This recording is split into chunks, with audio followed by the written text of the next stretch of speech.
Hello, everyone. Welcome to this week's live. We have a whole bunch of new doggo owners in the audience with us today. So this is just so much fun.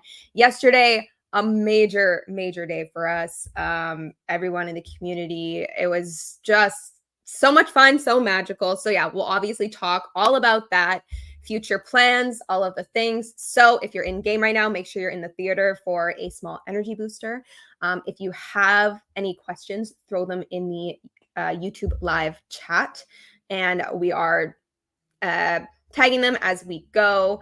I got the music to work well today, so I love that song. We'll still be using the other ones that we use occasionally. I'm going to keep looking for some fun ones here and there. But yeah, all right, let's get started. Luke. Hey guys, yeah, so a couple of things to go over today. We're finally settling into, actually having a live token out, and there are a lot of things that come with that too. So we've been really excited for all the stuff that we have released recently. The Pets Mint went well yesterday. I wish it was a little smoother on the back end. But yeah, we learned a lot of lessons and we're prepared much better for the next one. So yeah, 3,000 of you were able to mint out the pets. We had set the requirements for the pet minting to be very strict.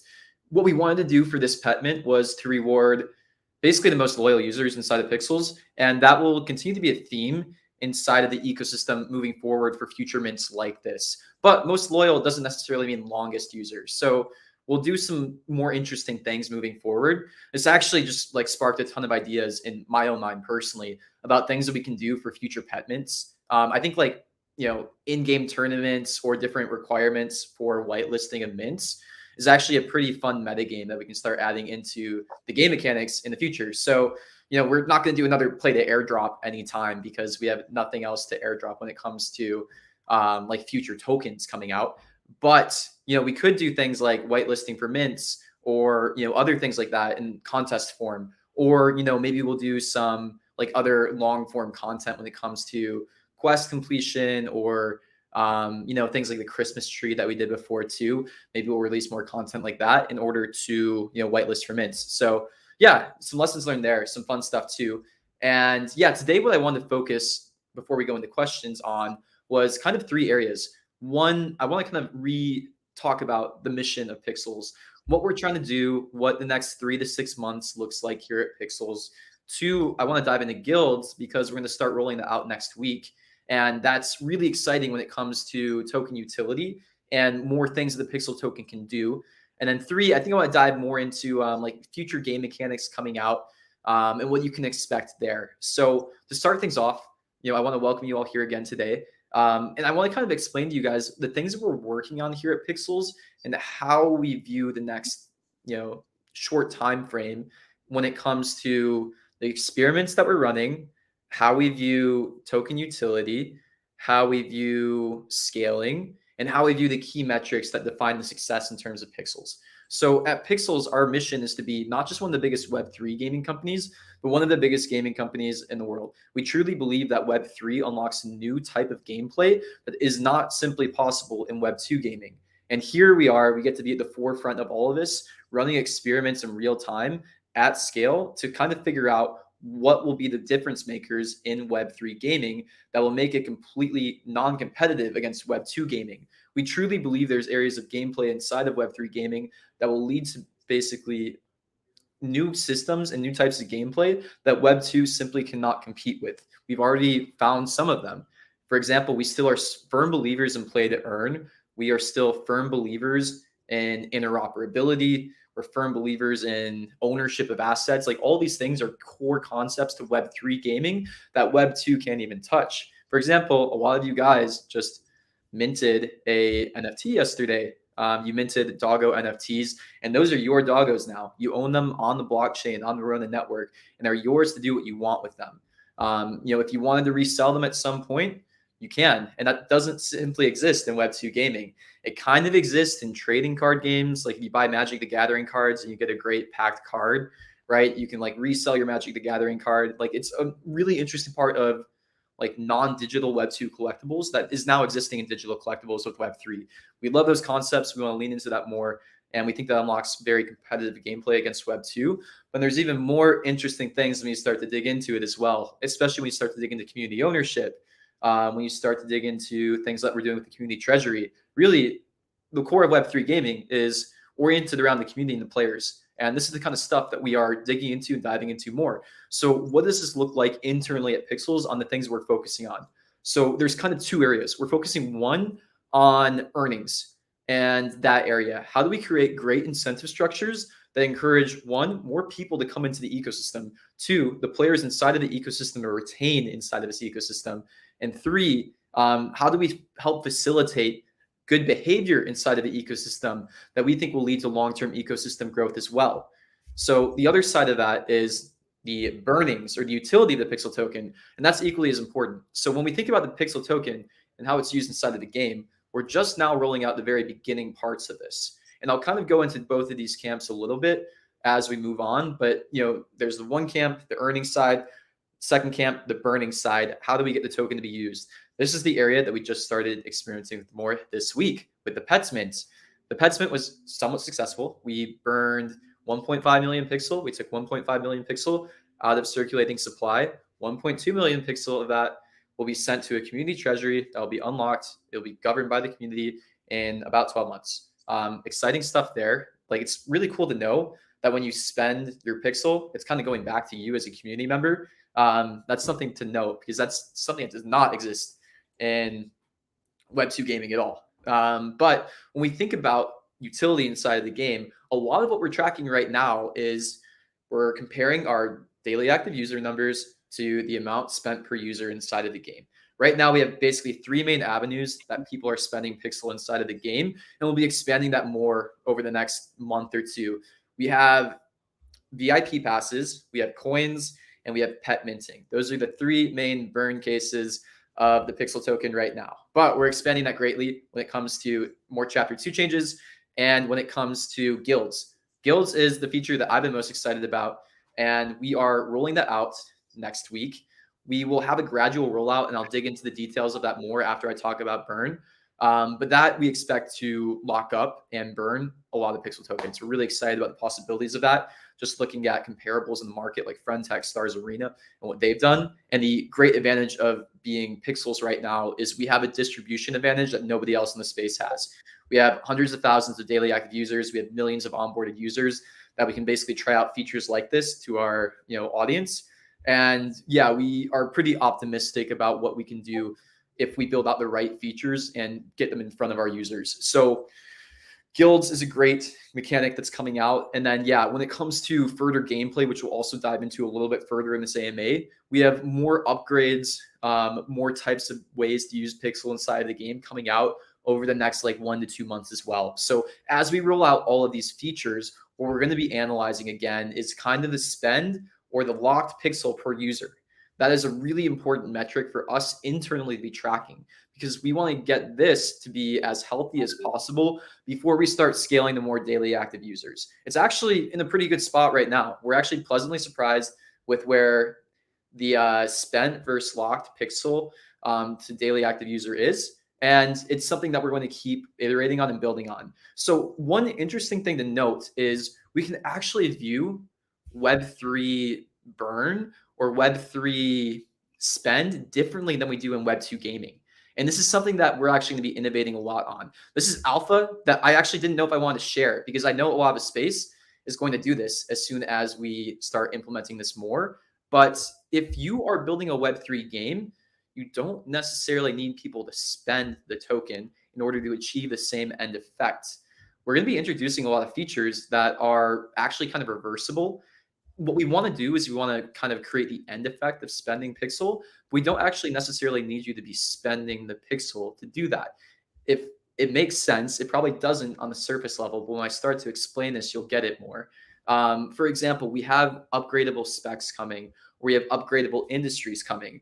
Now, we're not quite sure which industry or which part of the game mechanics we're going to put this in at first.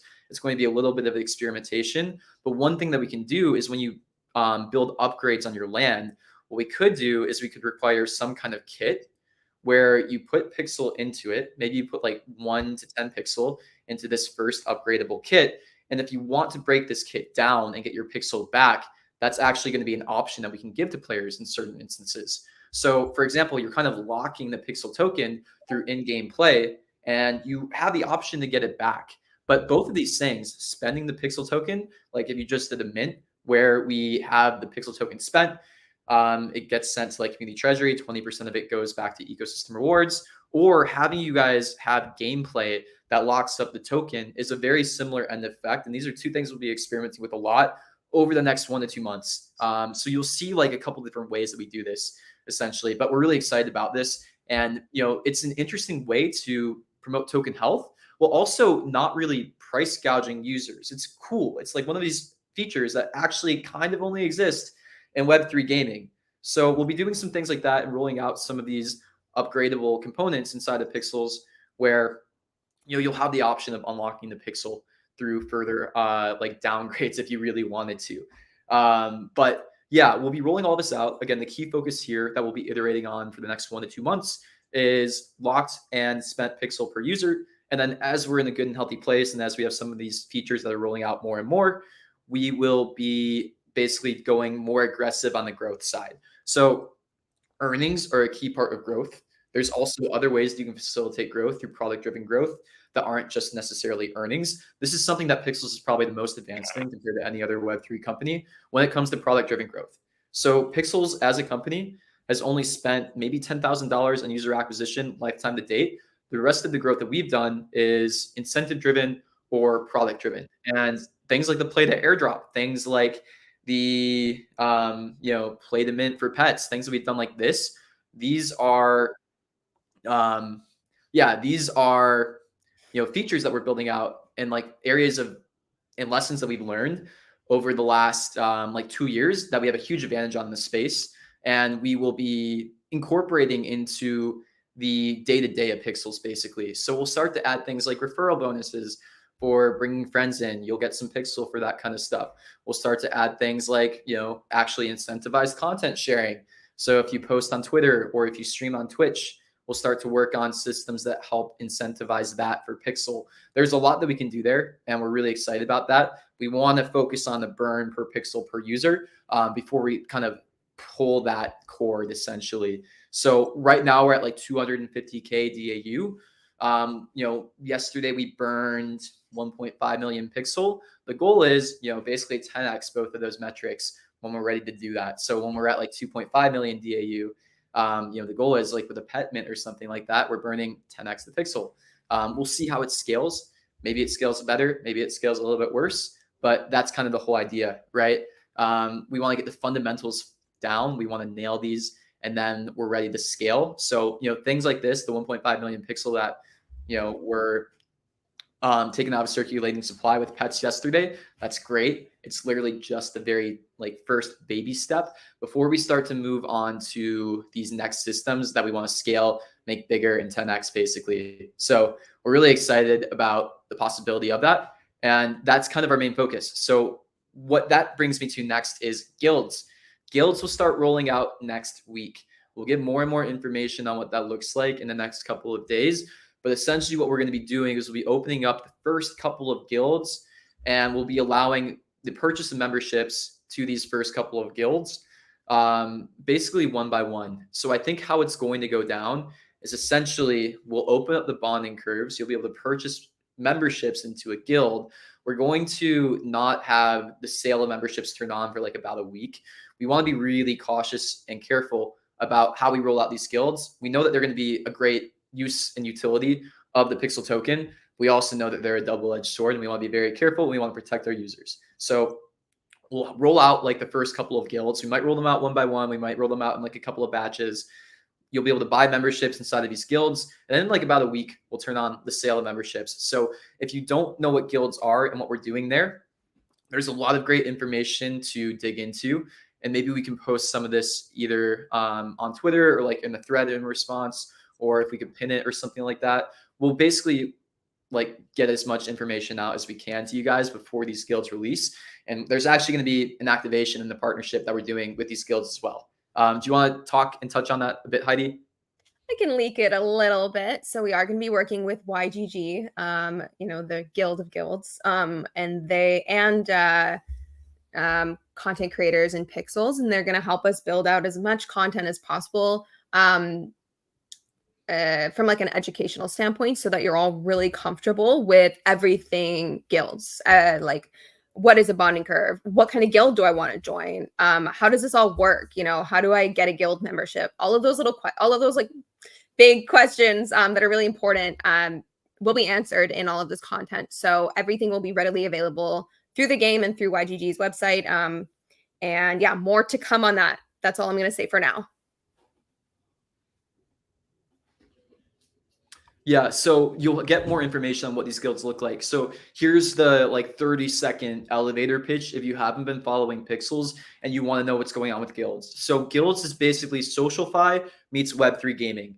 And if you were following some products like FriendTech or Stars Arena, we are basically introducing those concepts of memberships and bonding curves into Pixels. And this is starting next week. So essentially, you'll be able to join a guild by purchasing a membership inside of that guild. You'll have to use the pixel token to do it. 5% of that membership fee that you pay will actually go to the guild owner. So the guild will actually start to be able to build its own treasury, and the guild will be able to do whatever they want with that treasury. If they want to distribute it back to their players and their guild members, that's great. If they want to use it for marketing of their guild, that's great. If they want to build out upgrades for their land, or if they want to get more land, things like that, that's all amazing. Choose the guild that you guys join wisely, because if I were you, I would probably want to join the guild that is responsible with their treasury management, right?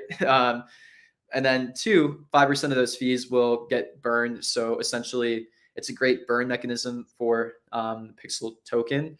And again, we do an 80-20 split with any burn inside of the Pixels ecosystem right now.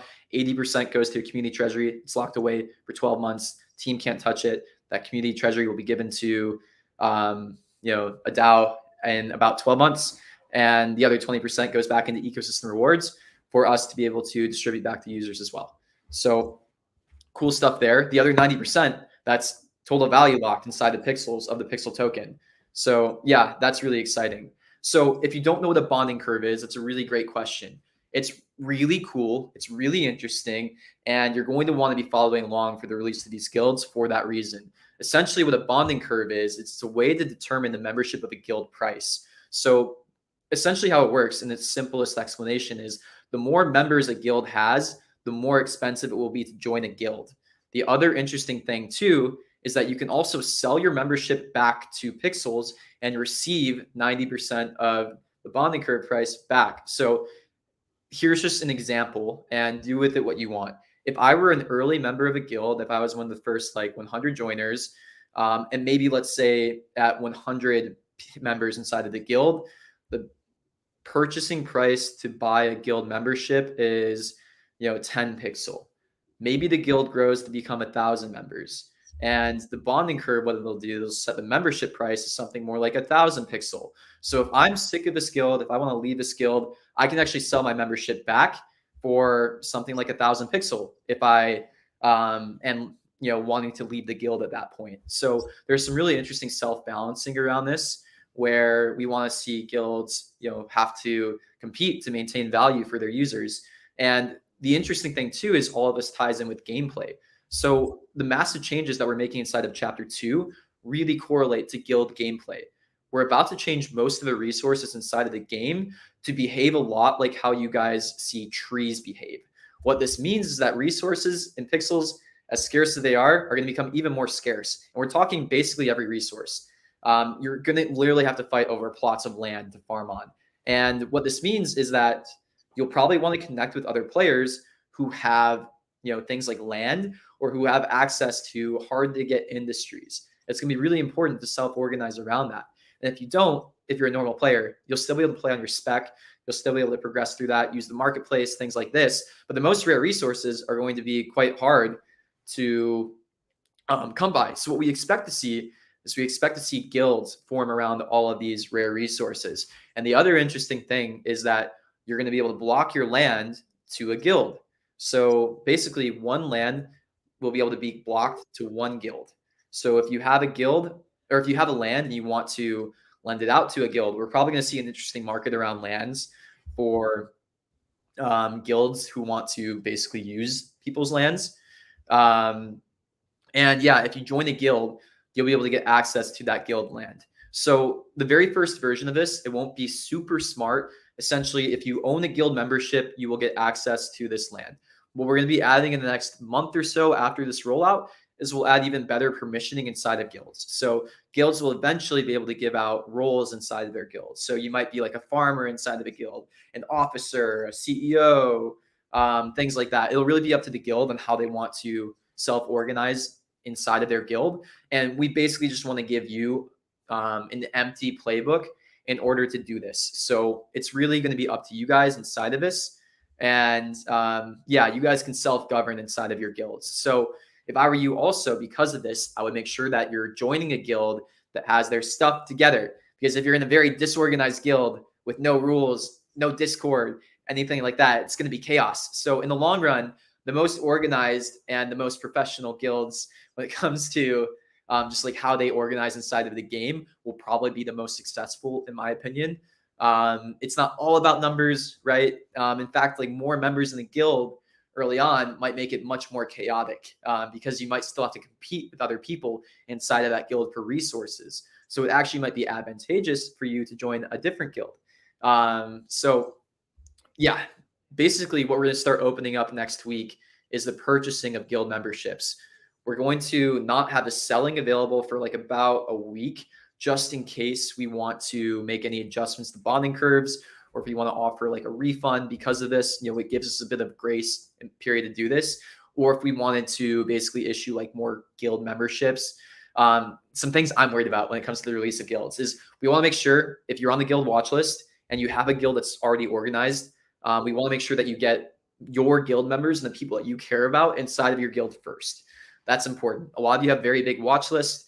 We want to make sure that you're able to get all the people who have kind of joined in into your guild, because we don't want it to get too expensive for all of your guild members to actually get in. So important thing for us there. We'll probably give you guys who are already forming guilds, or at least the top 20. We're going to figure out and like communicate to you guys what we do about this.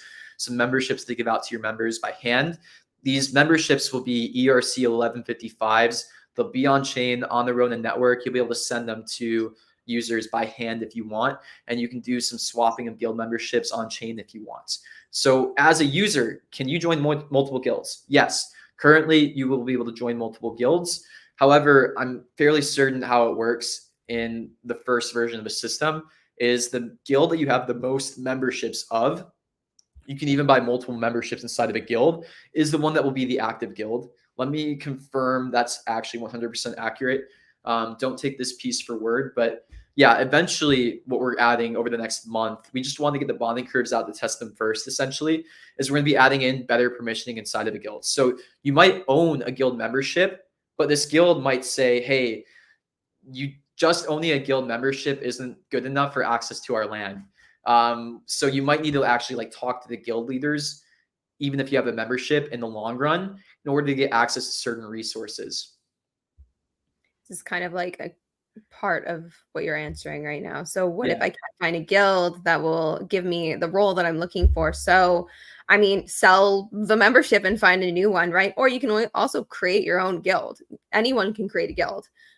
So there's I mean, so yeah, if you have a guild membership and the guild doesn't want to work with you, also, I would just encourage you to sell that guild membership. It creates a good incentive alignment, right? Like we're really interested to see how these guilds self-organize. I will transparently say these guilds are going to be absolute chaos the first week or two, and it will stabilize after a couple weeks. So just lean into it. It's going to be really fun. It's going to be insanely chaotic the first week or two with these guilds as you guys kind of figure out how to organize, because right now it's organized anarchy. And slowly, as you start to like understand how this system works and how like all of this comes in together, you'll start to figure it out. What if it doesn't stabilize?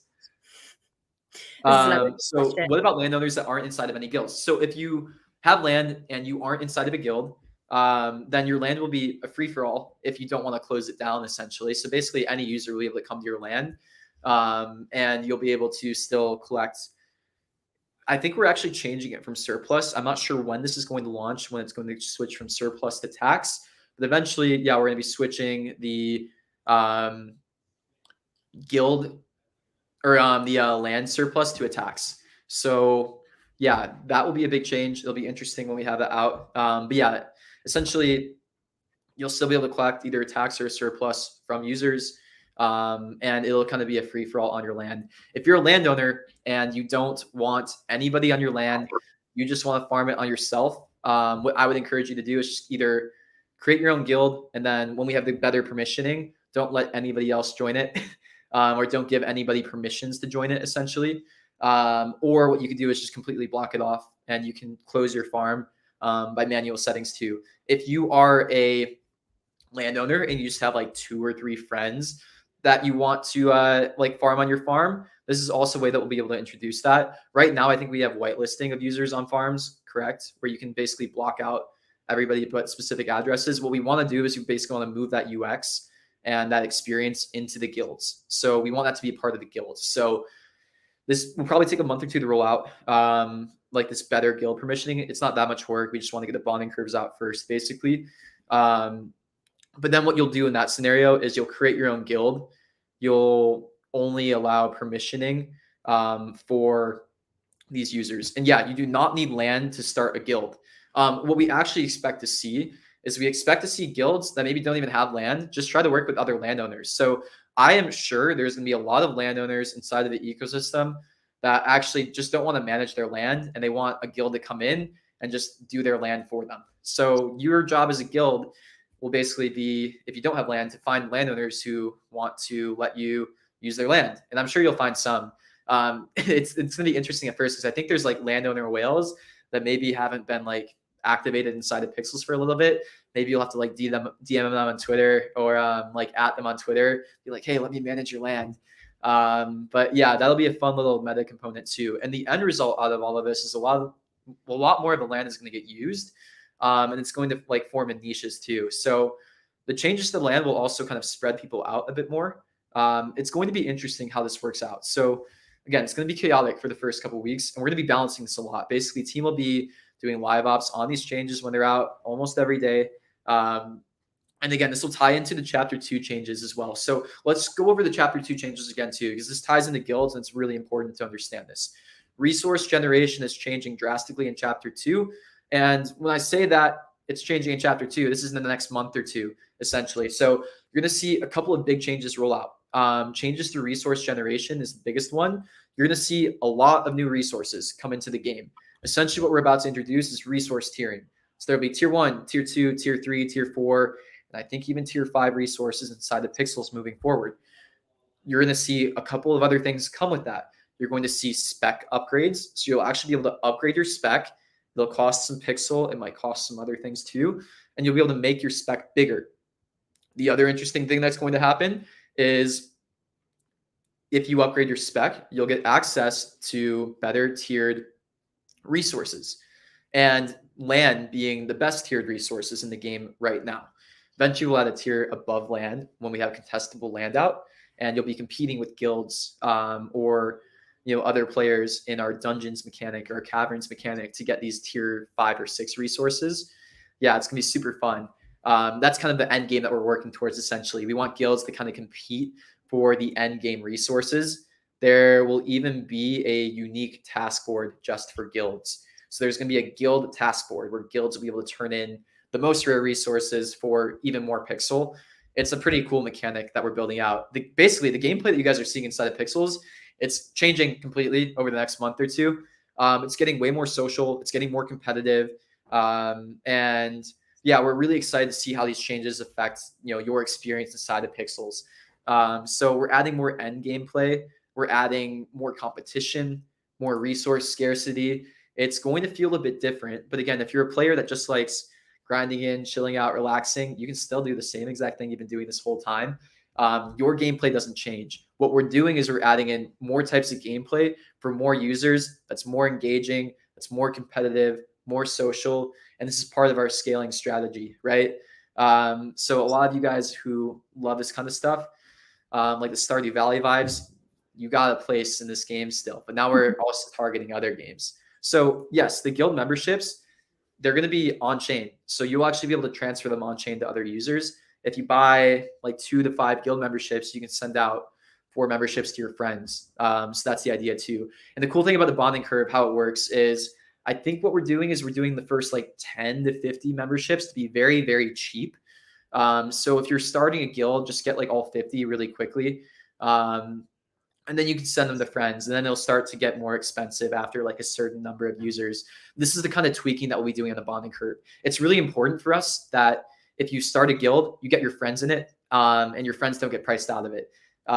That's like the main focus. So what we have to figure out is like how big that like first pod of guild members should be, whether it be like 8 to 20 people might be the right answer, maybe about like 50. And the cool thing is too, like, again, you could have multiple memberships. You probably want multiple memberships too. So we kind of expect a lot of people in guilds to have like 2 to 5 memberships of each guild that they're in. So we're also considering that when we think about the bonding curve stuff. So that's basically why we want to block selling for like a week while we tweak this essentially. Like I want to get a good feeling of how many guild memberships each user is buying per user that they're trying to hold on to. That way we can adequately make sure that we have the right levels of it. So if we launch the first couple guilds and we're seeing that,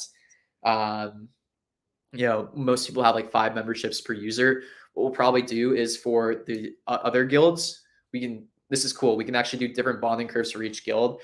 We might do like 5x less the guild price membership. So we just have it like priced out better.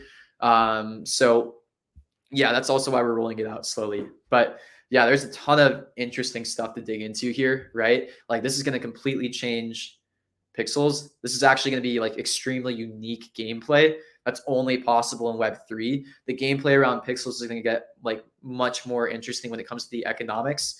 And yeah, I couldn't be more like excited myself personally about what this looks like. If you've seen me doing these AMAs, I don't think you guys have seen me get as giddy about gameplay and these systems as I am about this.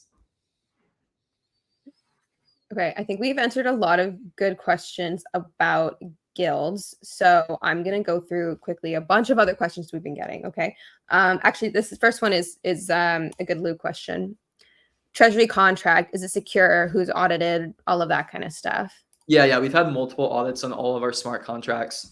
We also practice a good amount of hygiene around all of our treasury. We've done pen testing on every single feature that we release. And yeah, we do constant QA too. So if you sleuth on chain, what you'll see that we've done actually is we've moved almost half of the pixel currently into on-chain vesting contracts, magna.so. So you'll actually transparently get to see how much new pixel is getting put into circulating supply every single month. And you'll actually get to see like very transparently what wallets these get sent to and what's going on with all these wallets. So if you look already, we have some that has been vested through Magna to 2 wallets in the ETH ecosystem. We've bridged some of it for play to earn rewards, and yeah, some of it's gone to like advisors, things like that as well too. So yeah, you can look at all this on chain. The on-chain vesting actually protects a lot of the treasury in a way where it limits the amount that could potentially get exploited in different choke points inside of Pixels. So yeah, we have done multiple audits. We get pen testing done on our security or on our servers and on our application for basically every feature moving forward. We're actually probably about to hire a second pen tester because one pen tester is great, but what if they're hiding something? All I have to say, I'm extremely paranoid. I'm so insanely paranoid about security. We're pretty on top of this right now. When it comes to like private key leaks, any of that, every single wallet has at least 4 unique people signing. We're probably going to increase that as well for any transaction or anything that needs to get moved. What if 2 of us are in the same place and we got kidnapped? Like there's all these random things we need to figure out. Oh my God. No, but it's serious. Like this is the kind of stuff you need to think about when it comes to Web3 security. And yeah, we're extremely paranoid as well, say. Oh yes. Okay. Let's whip through a few other questions. So yeah, we just pulled this aside. Shout out to Pixel Beasts. They were the first integrated collection into Pixels and like a little bit of the reason why we're in Web3. So love Pixel Beasts. They're a great collection and community. Where can I find shoreline seeds? I get this question every day. So they're kind of like the heartbeat seeds in that they are limited time. They grow on Shoreline Beach for summer solstice, which is June 20th, I believe. So you probably won't be able to get them until June again, unless some people are selling them on the marketplace or something. Can we change the pet name? So this is a really good example of Pixel token utility, right? So eventually, yes, but it will be done in the Pixel token. Oh, okay. Someone said, please let us know what's going on with our lands in game. We can't teleport. Yeah, honestly, it's just what's the word I'm looking for?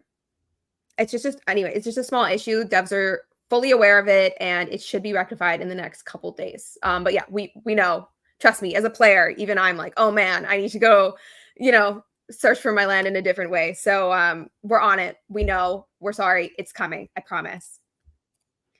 Okay, I just pulled this aside when we were doing our intro and we were talking about the Pets Mint. We just rewarded flippers. So I feel like maybe there's a group of people that don't fully understand how much work it takes to get the key to success. So I just kind of wanted to flag that. So yesterday you had to have a key to success to enter the back room of the post office. To get that, you had to complete a whole bunch of really, really difficult quests. So yes, some people are reselling their pets. That's totally okay. But I don't think it's fair to call all of them flippers, because these are our top players in game and they've spent hours and hours working towards getting that key.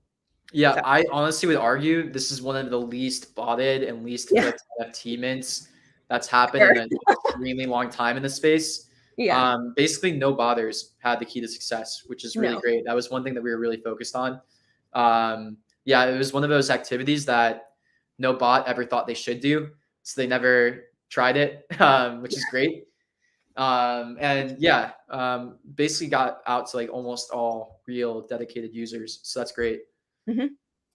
Okay, so they're talking about tasks. Does depend on person's level, and then someone else was talking about giving more tasks to I can't see landowners VIP. Right. So at the moment, landowners and VIP holders do get more pixel tasks every day.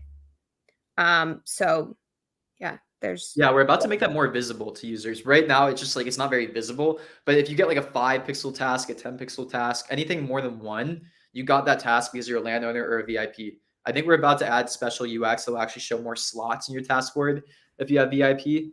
But yeah, it's just not very obvious in the UX. So I've been trying to explain to people, you need to make it like big, bright. You have more tasks because of VIP. It needs to be flashing in your face.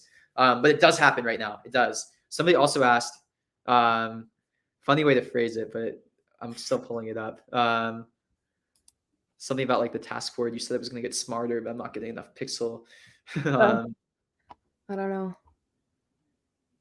Where is it? But yeah, basically the task board. We're going to continue to iterate on it. We have been making changes to it almost every day. And it's one, oh, here, yeah. This isn't an off-topic question also. So essentially, one of the things that we're going to be experimenting a lot with over the next like 2 to 3 months still, or honestly probably for the lifetime of Pixels, is the task board and how we distribute the rewards. Right now, it's not super smart, but we've been kind of messing around with what kind of tasks to give, what the completion percentage of these tasks are, giving it to different types of users. So free to play, landowner, VIP. The thing that we're about to start to experiment with too is there's some crazy stuff that we're going to do too. This is kind of alpha for the Web3 builders, but we're literally about to like A/B test rewards on players. The thing that we want to figure out is we want to see like the most efficient distribution of pixel inside of the game that will lead to the best levels of retention and the best levels of ecosystem growth. So what we want to do is you want to give pixel rewards to players who are like progressing through the game in ways that, you know, would make us think that they're more likely to use pixel inside of the game. So I don't want to say that we don't want to not give it to farmers in terms of like people who are just playing for only the play to earn aspects. But when you do think about the like ecosystem health in the long run, like you probably do want to start to give pixel to more users who actually want to use pixel inside of the game. So we're thinking about these kinds of things when we're giving out rewards. And it's a mix of like DAU. So we want to grow and increase DAU and retention, right? So yeah, we're about to do some crazy stuff with A/B testing. Like you guys are lab rats. I'm really sorry, but we're literally going to mark you with like different groups. We're going to be running experiments on what kind of like earnings lead to what kind of outcomes, different things like that. There's a lot of really interesting stuff to dig into here. And what's crazy is like literally nobody else in the space is doing this. We have so much of a head start on the rest of the space when it comes to incentive design technology. It's kind of crazy. So this is something where that Pixels has a huge head start. And when we start to really get the ball rolling, it's going to, yeah, really help us when we start to build out more into the ecosystem. So we're also thinking about how this Pixels grow in the long run. And some of the stuff that we're thinking about in the next year to 2 years is is Pixels just this game, or is it more than that too? And we'll probably start to make other ecosystem bets as well. Like we'll probably start to we're going to start actually pretty soon, like developing some prototypes for like casual mobile, or like hyper casual even. And there's some cool things we can do with that as well. So Pixels, it's more than just this game. It's going to be a bigger ecosystem in the long run. Some of this, core tech that we're building out when it comes to incentive design will be used across the ecosystem for anything else that we release in the future. Everything that we're doing inside of the Pixels ecosystem, we're using the Pixel token. So anytime we talk about like doing something new, the team is fully committed to using the Pixel token, anything new that we use. The team is aligned when it comes to incentives. Team lockups are 1 year until anybody on the team gets any tokens, and then 3 years of linear vesting. We are in this for the long run. Again, all this is on chain, so you can dig into what that looks like. But Score team, we're committed to building out something that lasts forever. And my own personal dream is like I want to crack play to earn. I want to create like something that has a huge impact on not just Web3 gaming, but gaming in general, and not just gaming in general, but consumer applications. So yeah, I think a lot about why I'm doing Pixels, like what my own motivation is. And to me, that's it. It's really, really cool to be a part of something that is going to be changing the way that people interact with their applications every single day. And yeah, hopefully the lessons that we learned here will be used by other people for a bunch of other use cases, social media, messaging apps. Like there's so many crazy things that can happen in the space in like 5 to 10 years. And it's cool that we get to be a part of that. Well said. Okay, what's Doug all about? I don't know. Honestly, I got to go talk to our design team because he's just chilling there. I don't know. Yeah. I don't know. They literally asked this half an hour ago, and I should have responded then. Every world in the theater should have energy. If you're in a world that for some reason doesn't have popcorn flying everywhere, please tell me. Please let me know, because it should. Okay. Here's that one that I was looking for earlier. So when tests or pixels and landowners. Yeah. So we've talked about that a bit. You're already getting it. It'll be more obvious soon. Okay. So I don't get it. We have 100,000 daily active users and server hangs when there's 40K online. So first of all, I just looked at our DAU. So yesterday we had 271,000. So maybe I'm going to start by explaining a little bit, and then Luke can dive into the more technical stuff. But daily active users means how many people within that 24-hour period logged into the game, right? So that's 271,000 people at some point within that 24-hour period came into Pixels and interacted and played and whatnot. Concurrent users is what we talk about often for like these energy parties, our AMAs, community run events that reach 40, 50,000 concurrent users. So that's people logged into the game all at the same time. And I'm going to kick off Luke's rant on this with saying it's an incredibly complex solution, right? Because you have to think about 40,000, 50,000 different users creating a new map here, creating a new map here, leaving a map here, doing, planting a seed, harvesting something over there. Like there's thousands and thousands and thousands of actions happening all at the same time. And we have to figure out how we balance that. How do we load, like what is the load on each server and which map goes on what server? So there's a lot that goes into it. And our devs are incredible at it. Honestly, like shout out to our devs, seriously. But yeah, you can speak tomorrow if you have anything more you want to say. Yeah, no. So we're getting more resources on top of this too. So we'll actually probably release like a list of what we're hiring for at Pixel soon. We'll probably bring on another person fully dedicated to DevOps soon. We have a couple of partners that we're working with Google Cloud to scale this as well. Like Google Cloud is much more invested in like our success now too, which is great.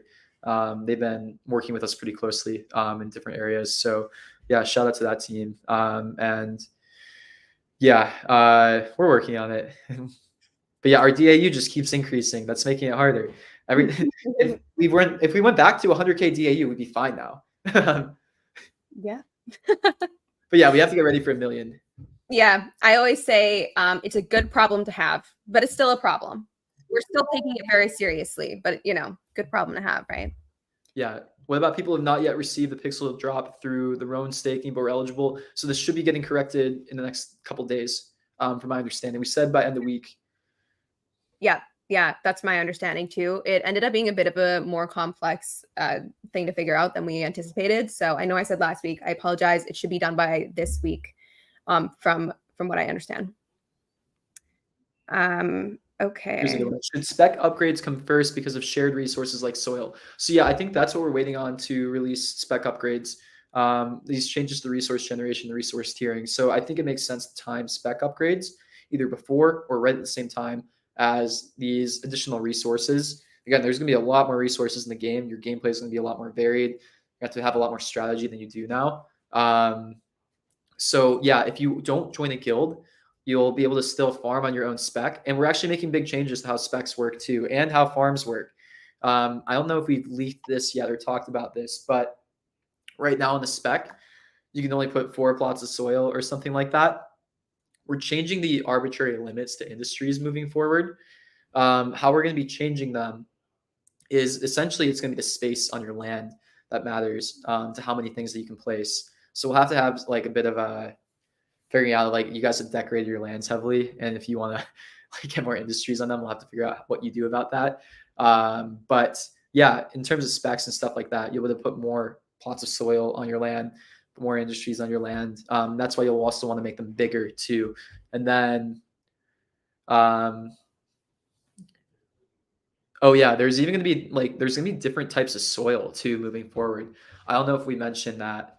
But yeah, there's gonna be like tiered soil, things like that, and you'll have to upgrade your spec to get not to get better soil, but to even be able to put on better soil. Yeah, lots of changes happening. It's going to be chaotic. It's going to be okay too, I promise. If you guys haven't been following, basically every single time we do something, it's chaotic for like a couple hours, and then everybody's like, "Oh, wasn't so bad," and then they like it a couple days after. So I'm just expecting a similar People don't cycle. like change, right? Yeah. Okay. Okay, this is a good question. So when a pet is sold, what happens to the items in the pet slots? Yeah. So depending on the amount of strength your pet's stat has, you have extra inventory spots. If you sell your pet on chain, someone else has it, without emptying the inventory, you're out of luck. The new player will have that inventory. So make sure that you're keeping your stuff. All right. Here's a good question. What to do with the fact that you removed old bots but added 2 times more new ones? That's actually not true. We have like double the traffic than we did a month ago even. So yeah, you can actually look at traffic stats pretty transparently. We get about like 400,000 visits to our game client every single day from unique users tracked by Google, who have been like, it's pretty accurate, essentially, the traffic to the game client when it comes to like real unique user count. And then, yeah, if you look at a funnel from like traffic to the client to like real DAU inside of our game that's been tracked, about 250K, it checks out. Yeah, this is probably the best we've been on top of bot prevention and detection. And yeah, this is probably like the highest percentage of real DAU that we've had since a long time, actually. Yeah, and we've been constantly working on game design solutions to stop bots, right? Because just going after bots that are already in the game, like, you're kind of already losing, right? So we've been working really hard on different game design systems that make it incredibly difficult for someone to bot and, have it make sense for that user to even build the bot and do it. So yeah, and this is partly why we're moving into this change the resource generation in guilds as well, because this plays into bots too. As a guild, you probably don't want bots inside of your guild. Yeah, they'll take all the resources away from your guild members. So you're going to want to filter them yourself too, right? And that's why we're adding in this guild permissioning as well. So guild members will also kind of play a part in policing bots too, because resources are getting much more scarce. The bots won't be able to farm in the same way that they did before. Because they'll be competing with themselves, basically. Like, if a bot is trying to farm on one piece of soil, now it's going to be competing with the other bots inside of the ecosystem too. There's only so many soil to farm on moving forward. And yeah, guilds won't want these bots in there. Yeah, the bots will have to compete with each other to get the same plot of soil. It's going to be really interesting. So yeah, we've talked about bot prevention and detection a lot inside of Pixels. It's not something that we're afraid to talk about, because we actually think it's one of the most important issues in Web3 gaming. If you don't have a control over this problem, like you can't even do anything else that you want to do inside of Web3 gaming. And it's funny because some people in the space want to give us crap for this when they've actually done nothing when it comes to bot prevention and detection. And if they actually start getting traction, they're in for a world of hurt because they're not immune to bots at all. I just watched a video of a bot playing Warzone the other day. It's able to detect when the anti-cheat detection's on. It goes into its settings, it turns off the cheats that it has on, and then once the anti-cheat's done its check, it turns back on the botting and the cheat stuff, and then goes back to playing the game. Like the bots are getting insane in Web 2 gaming. This is Warzone. This is a literal Web 2 game that has no incentive structure behind it. If a game like Shrapnel thinks it can't get botted, it can, I promise, and it will when the incentives are there. And yeah, any other Web3 game will too. So what we've done is, there's a prevention layer, there's an incentive design layer, and then there's a game design layer too. And these are finally the game design changes that we're making that we think make our game a lot more anti-fragile against bots and kind of prevent that too. It's more relying on the social aspect. Mm-hmm. I also want a turtle pet. So I will go talk to our artists after this. No, I'm still working on the sloth one, guys. I'm still working on getting sloth. Okay, this is something I wanted to address. So can you make it clear in future releases what's going on? Most people yesterday wasted hours trying to figure out what was going on. Happy for committed players to be rewarded, but as a new player, I wish it could have been common knowledge about the key to success. I'm going to remove this from the screen because it's kind of a lot. So we've talked extensively about this internally, and we hear you. We hear your feedback on this. We decided to go this path for a few reasons. One, we wanted lots of reasons. We wanted to reward our, top players, all of this kind of thing. The reason we didn't share it, there's I'm going to be open and honest with you. There's a few reasons we didn't share it ahead of time. The one obvious one, we didn't want to create a chaotic frenzy in the game to try and complete to get the key to success and whatnot. Looking back, I don't think that would have been as big of a deal. And some of you stayed up all night and then weren't able to mint. I feel bad about that, right? So there's different things we can do. It's also great to cause speculation. If we're talking about it, even from a marketing perspective, here's me being open and honest. It's great to cause speculation, right? Because then people are gathering together and creating even more community comes together, right, on different platforms, trying to figure out how to do X, Y, Z, right? So it's great in that aspect as well. However, we have heard a lot of your feedback in that you wish you knew a little bit more ahead of time, mostly because some of you got up in the middle of the night and then weren't able to participate. So on that front, we do apologize, and we'll try to do better next time. We'll try to figure out what's best, but we are listening. When will you ban the barrier trespassers, and when will you fix that? Yeah, so this is why we're adding in guilds, right? We want to add in better guild permissioning too once this comes out. But yeah, when you what you're going to want to do is you're going to want to either create a guild, or if you have your own land, you're going to want to basically lock down your land and then give permissioning to specific people. That's kind of the whole point of the game moving forward, essentially. If you want to share your resources, you got to share them with people that you trust. Trust is the name of the game, and it's kind of getting more social for that reason. So yeah, if you want to ban barrier trespassers, that's actually on you now, especially when we have guilds out. So you'll be able to either create a guild, or you can whitelist users into your land right now if you don't want to wait for guilds. You can put specific ETH addresses that get access to your land, or I think you can do NFT collections, other silly things like that too.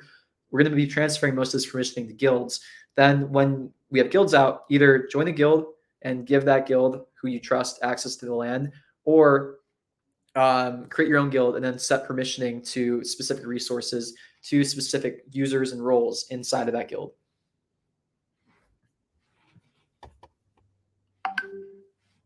Oh, okay. This is just interesting. Since we're able to make P2P transactions with coins, would we be able to sell our accounts if we wanted? Account selling is hard in Web3 because it's tied to your private key right now. I would not encourage giving anybody your private key. That is not smart. I grew up playing RuneScape. I bought a RuneScape account. and I skipped so many levels and stuff like that. I don't think there's anything wrong with it. And yeah, even like coin stuff. I know some people keep asking about like, is it okay to buy coins?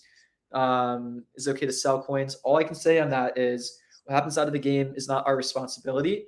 And yeah, that's all I can say on that. But again, I'm a RuneScape player. I bought RuneScape Gold growing up. I bought RuneScape accounts growing up. I sold RuneScape accounts every now and then. I don't think there's anything wrong with that. I think it's part of Web3. I think it's part of ownership.